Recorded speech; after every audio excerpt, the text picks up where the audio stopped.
So I would love to give you an update about, GenSight Biologics, clinical program. So we are, gene therapy company, leveraging, two technology, basically. One of them is the MTS technology, which is the mitochondrial target sequence technology, and the other one is the optogenetics. So the lead indication, there was another slide, but GenSight, it's a biological company, and it's a public company in Europe, and they were in Euronext, since 2016. And the company, as I said earlier, they are leveraging two main technology. MTS, which is the lead molecule, is in the Leber hereditary optic neuropathy disease. As everybody knows, it's a mitochondrial orphan disease. And we are targeting, the ND4 mutation, which is the most common and the worst genetic mutation in those patients. And as you can see, from the slide, the disease is a rare orphan with an incidence of 1,200 to 1,500 new cases every year. The mutation we are targeting, the ND4, which is the most common in the among the mutation with LHON, it's nearly 75% in the western part of the world and close to 90%, in Asia population.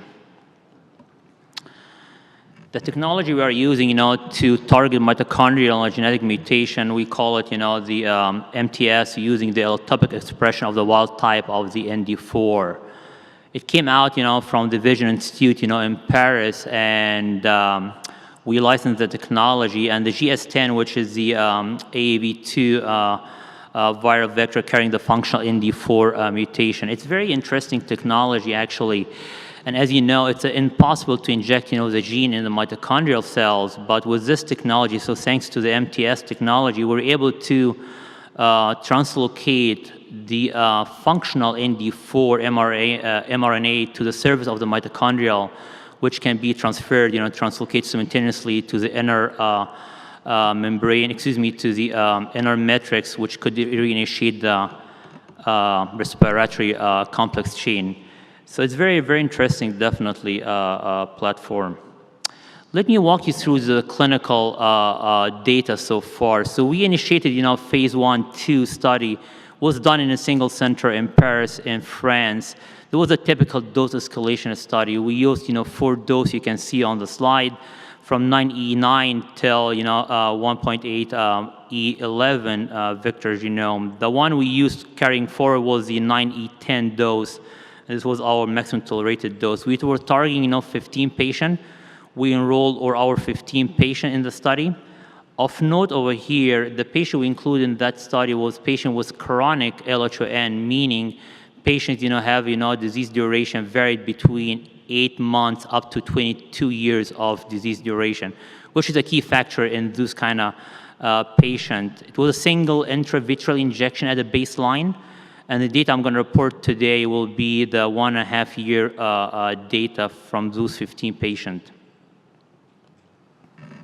The study met its primary endpoint, which was the safety. So the product, the GS10, which is the AAV2 ND4, was safe and well tolerated.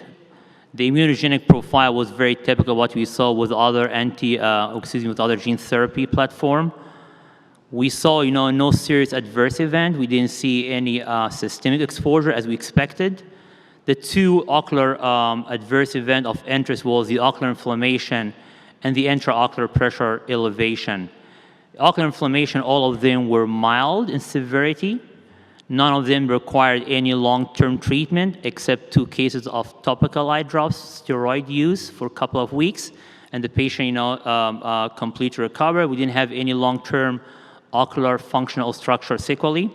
For the IOP elevation, the volume of injection we used for that study was 180 microliters. So it was expected to see some IOP elevation initially, and everything went back to the pre-injection level after, a few days from the injection.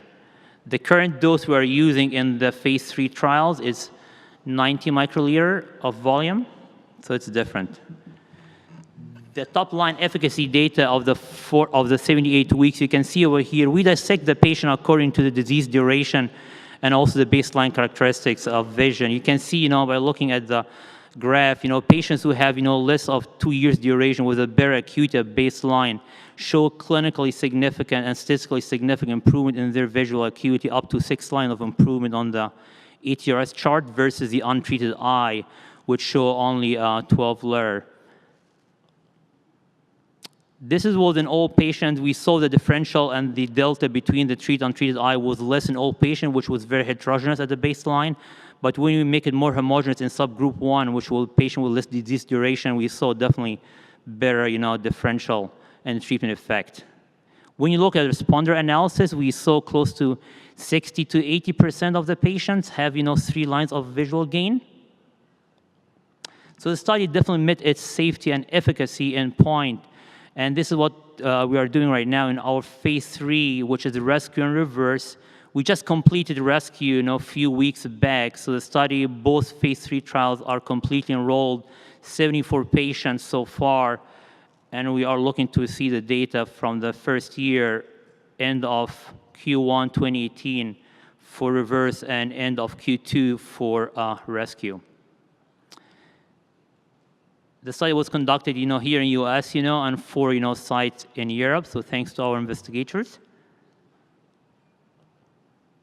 And thanks for our collaborator, the Vision Institute and INSERM, in Paris.